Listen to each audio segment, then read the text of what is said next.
Bonjour à tous et bienvenue dans notre compte-rendu matinal. Alors le moins que l'on puisse dire, c'est que nous sommes dans une période parfaite d'attentisme. Pourquoi? Eh bien tout simplement parce que à force de le répéter, eh bien tout le monde le saura et personne ne pourra oublier la date. La Fed va se réunir la semaine prochaine à partir de mardi et donc mercredi 10 décembre, nous saurons si effectivement la Fed baisse ses taux.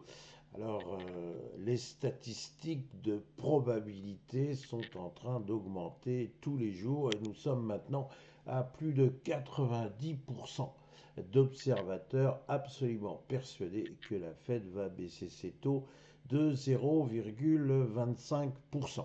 Ce que nous savons aussi, c'est que, a priori, le président Trump a déjà choisi le remplaçant de M. Jérôme Powell, un dénommé M. Asset. Et donc la nomination officielle interviendrait au mois de janvier pour une prise de fonction effective au mois de mai. Et ce conseiller où cet ancien conseiller de M. Trump est tout à fait favorable à une baisse des taux. Voilà ce qui, en 2026, pourrait effectivement être un soutien des marchés actions. Mais nous aurons très certainement l'occasion d'en reparler. Pour l'instant, nous sommes encore une fois dans une forme d'attentisme, ce qui veut dire qu'il ne se passe pas grand-chose sur les indices. Alors regardons immédiatement ce qui s'est passé sur le CAC 40.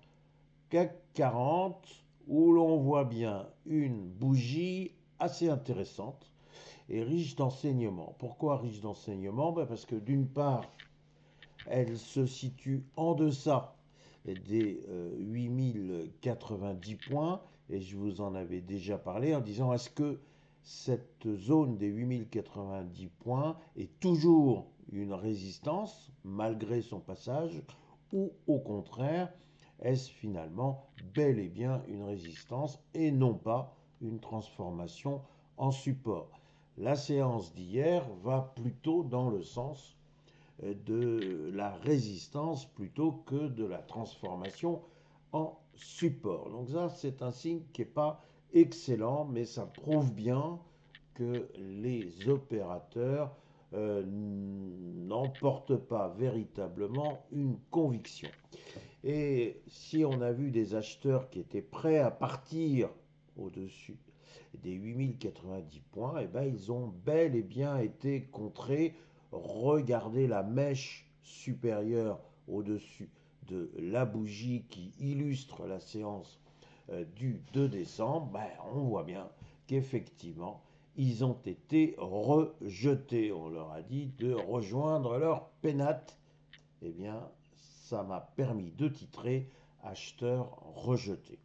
Donc, la conclusion, vous l'avez encore une fois tirée de vous-même. L'enjeu, c'est de savoir si oui ou non on va être capable de passer les 8090 points.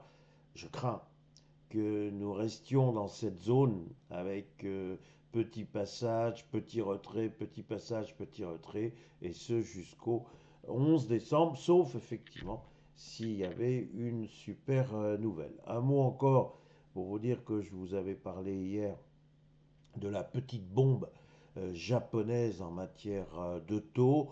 Il semblerait que finalement, ce soit une bombinette. On s'en moque un petit peu. Et si on veut toujours regarder ce qui se passe à l'extérieur des indices, on peut constater que le Bitcoin a repris du service en quelque sorte, puisqu'il est assez brutalement remonté. Mais il faut être prudent, ça voudrait dire qu'il y a finalement un appétit pour le risque qui serait retrouvé. Donc, pas de catastrophe en vue, mais pas non plus de quoi véritablement s'enthousiasmer sur le CAC 40. Maintenant, si nous regardons ce qui se passe sur le S&P 500, Hier, il y avait ce que l'on appelle une étoile doji. Vous savez, je vous en ai aussi parlé, j'en parle assez souvent.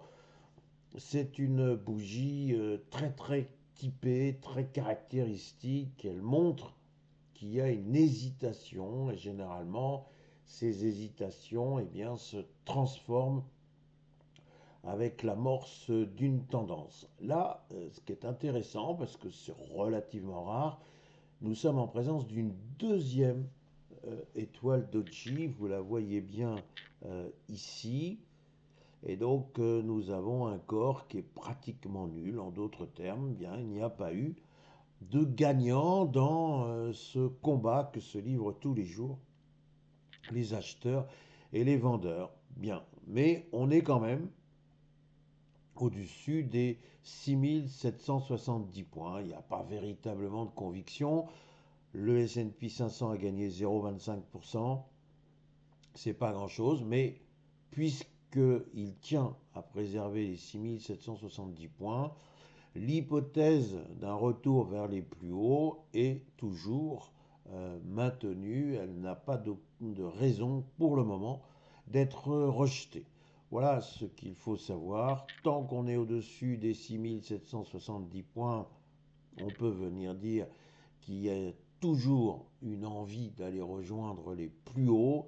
Maintenant, si effectivement on cassait les 6770 points, il faudrait se faire à l'idée que malheureusement il n'y a plus d'envie d'aller chercher d'autres records. Et je vous rappelle, et vous êtes tellement gentil avec moi que vous m'autorisez à radoter un petit peu, est-ce que l'année n'est pas déjà terminée dans toute cette zone? C'est ce que je dis déjà depuis la mi-novembre et jusqu'à maintenant.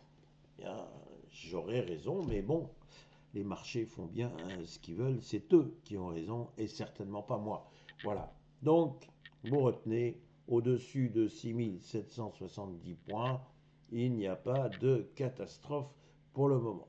Sachez que nous allons avoir de plus en plus d'indicateurs économiques et nous allons avoir notamment la fameuse enquête ADP dans le secteur de l'emploi privé. Et là, effectivement, ce sera intéressant. Il ne faut pas qu'il y ait trop de création d'emplois. S'il y a trop de création d'emplois, eh bien, c'est une bonne nouvelle qui sera considérée comme une mauvaise nouvelle parce qu'effectivement, ça bloquerait la Fed dans son envie de baisser les taux. Si l'économie américaine est capable de créer beaucoup d'emplois, ça veut dire qu'elle se porte bien, ça veut donc dire qu'il y a un risque de surchauffe, ça veut donc dire qu'il n'y a pas de raison de baisser les taux d'intérêt. La boucle est bouclée. Voilà, donc on surveille encore une fois toute information en provenance du secteur de l'emploi. Voilà mes réflexions du jour, je vous les livre. Vous en faites bien évidemment ce que vous voulez. Si vous partagez mon opinion, bon, c'est pas mal pour mon petit ego, mais ça aussi, ça n'a pas une grande importance. Il me reste donc à vous souhaiter une excellente journée et vous dire à demain avec plaisir.